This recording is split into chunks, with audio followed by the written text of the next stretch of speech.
सिमरन की छोटी बहन विभा माँ के होते हुए भी सिमरन के ही पीछे लगी रहती थी। सिमरन आ गई हो तो इसे खाना खिला दो। बोल रही है तुम जब तक नहीं खाओगी ये भी नहीं खाएगी। क्या है विभा, तुम खा लिया करो ना, मुझे ऑफिस से आने में देर हो जाती है। और कोई छोटी बच्ची तो हो नहीं तुम जो खाना भी नहीं खाती हो कि दीदी आएगी तो ही खाऊंगी। हाँ, छोटी बच्ची ही समझ लो। और एक बात, जब आपको पता है कि मैं आपके बिना नहीं खाती हूँ तो रोज रोज क्यों बोलती हो? अरे क्या है ये, दोनों बहनें कम माँ बेटी ज्यादा लगती हो। अरे दीदी की शादी हो जाएगी तब क्या करेगी बोल? जब होगी तब की तब देखेंगे, मैं तो दीदी के साथ ही रहूंगी हमेशा।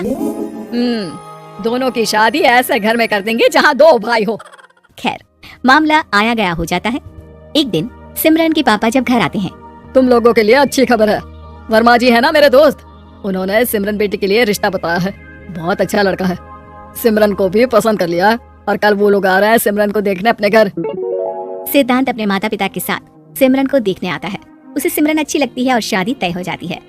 सिद्धांत की माँ कहती है, अब तो हम लोग ले जाएंगे जल्द ही अपनी सिमरन को यहाँ से। अरे हाँ, क्यों नहीं, आपकी ही है अब तो हमारी बेटी। दूर खड़ी विभा सब सुन रही होती है। अब तो दीदी की शादी हो जाएगी, फिर तो वो चली जाएंगी। दीदी के बिना मैं कैसे रहूंगी? कुछ न कुछ तो करना ही होगा जिससे दीदी की शादी ही ना हो।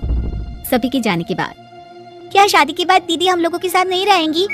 अरे नहीं तो फिर क्यों रहेगी, शादी हो जाएगी तो अपने घर चली जाएगी ना। तो मैं भी जाऊंगी उनके साथ, मेरा भी सामान पैक कर देना। अरे कैसे बात कर रही हो विभा, दीदी के ससुराल छोटी बहन नहीं जाती। हाँ, कभी कभी जाकर मिलाना और रोज फोन पर भी बात कर लेना, ठीक है? नहीं पापा, आप तो जानते हैं मैं दीदी के बिना खाना भी नहीं खाती, ना ही मुझे उनके बिना नींद आती है। सिमरन बहन की बात सुनकर इमोशनल हो जाती है। अगले दिन से विभा खाना खाना छोड़ देती है। लोगों के लाख समझाने के बाद भी विभा ना खाती है ना ही सोती है। अंत में हार मानकर सिमरन सिद्धांत से मिलती है। सिद्धांत, मेरे मम्मी पापा ने बचपन से ही विभा और मुझे साथ रखा। वो मुझसे बहुत जुड़ी है, मुझे उसकी टेंशन रहेगी शादी के बाद, क्योंकि वो मेरे बिना नहीं रह सकती है। अरे ये तो छोटी सी बात है, वो हम लोगों के साथ हमारे घर में रह सकती है। जब उसकी अकल आ जाएगी या वो समझ जाएगी कि तुम्हारा घर वो नहीं बल्कि ये है, तो हम उसे घर छोड़ाएंगे, ठीक है? सिमरन खुश हो जाती है क्योंकि वो यही चाहती थी। वो माँ पिता से बात कर लेती है। अरे कैसी बात कर रही हो सिमरन, भला बेटी के ससुराल में हम छोटी बहन को कैसे भेज दे, जमाना क्या कहेगा? अरे तो पागल हो गया है, मना कर दे। इस शादी में इन लोगों का तो ये चलता ही रहेगा, कभी बहन यहाँ आ रही है कभी वो बहन के पास जा रही है। अरे शादी हो रही है, कोई मजाक थोड़ी ना हो रहा है ना बाबा ना। माँ कैसी बात कर रही हो, सिमरन से मैं जुड़ाव महसूस कर रहा हूँ और इतनी सी बात के लिए इतनी अच्छी लड़की को कैसे छोड़ सकता हूँ? सिद्धांत की भी जिद होती है कि वो सिर्फ सिमरन से ही शादी करेगा और होता भी वैसा ही है। सिद्धांत और सिमरन की शादी हो जाती है और दहेज में आ जाती है विभा। शादी के बाद बुआ सास कहती है अरे माँ ना, साली आधी घर वाली होती है, लेकिन ये क्या तुम तो उसे घर ही ले आए। तभी चाची कहती है, सिद्धांत को तो हम लोगों ने सीधा समझा था, लेकिन सबसे तेज तो यही निकला।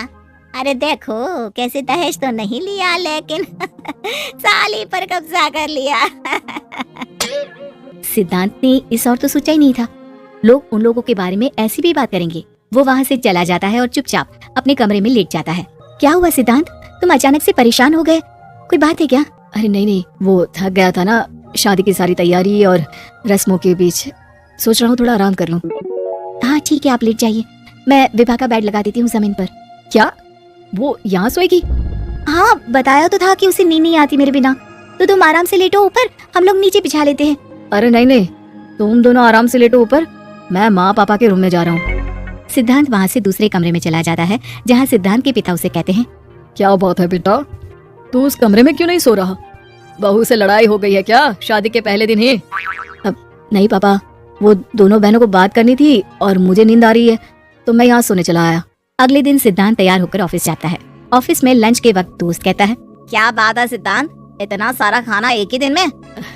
हाँ यार, वो सिमरन को खाना बनाने का शौक है तो उसी ने बनाया है। यार हम लोगों की तो सिर्फ एक ही बीवी है, इसकी तो दो है ना।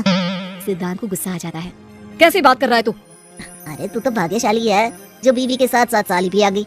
अरे साली लोगों की तो आधी घरवाली होती है, तुझे तो पूरी की पूरी मिल गई। सिद्धांत का पारा अब 7वें आसमान में पहुंच जाता है। वो खड़ा होकर उस लड़के से लड़ने लगता है। हाँ, मेरी शादी में मेरी बीवी के साथ मेरी साली भी आई है, ये सच है, लेकिन सिर्फ कुछ समय के लिए, क्योंकि उसने सिमरन को बचपन से ही माँ की तरह देखा और यूं अचानक वो सिमरन से अलग नहीं रह सकती थी। इसलिए सोचो, अगर मेरी बीवी उसके लिए माँ का स्थान रखती है तो मेरा दर्जा क्या हुआ? तभी वहाँ बॉस आ जाता है। माफ करना सिद्धांत, यहाँ इस मेंटल लेवल के लोग हैं। जरूरी नहीं साली सिर्फ आधी घरवाली ही हो, कभी वो छोटी बहन तो कभी बेटी भी होती है। वेल डन सिद्धांत। सिद्धांत को अब ऑफिस में कोई कुछ नहीं कहता, लेकिन आस पड़ोस का वो तो वही हाल रहता है। सिद्धांत ऑफिस से घर की ओर आ रहा होता है कि रास्ते में उसे अपनी कॉलोनी का दोस्त मिल जाता है। क्या बात है, चेहरे की चमक बता रही है, शादी से बड़ा खुश है तू। क्यों? हाँ यार, अच्छी लड़की और अच्छा परिवार मिलना कहाँ होता है जल्दी आजकल। यार हमें भी दिला देना ऐसा परिवार जहाँ एक के साथ एक फ्री की स्कीम चल रही हो। सिद्धांत को फिर गुस्सा आ जाता है। वो दोस्त को मारने के लिए हाथ उठाता ही है कि वहाँ विभा आ जाती है। अरे जीजू रहने दीजिए ना, ये लोग नहीं समझेंगे कि इंसानियत क्या होती है। ये सच है कि दीदी से कैसे दूर रहना ये मुझे पता नहीं था। आपने मुझे दीदी के पास रहने का मौका देकर ये समझने का मौका दिया कि लड़की का असली घर उसका ससुराल होता है। मैं समझ चुकी हूँ, मैं जा रही हूँ जीजू, लेकिन मैं खुश हूँ कि आपने मुझे अपनी छोटी बहन समझा। सभी उन लोगों को देखकर ताली बजाने लगते हैं।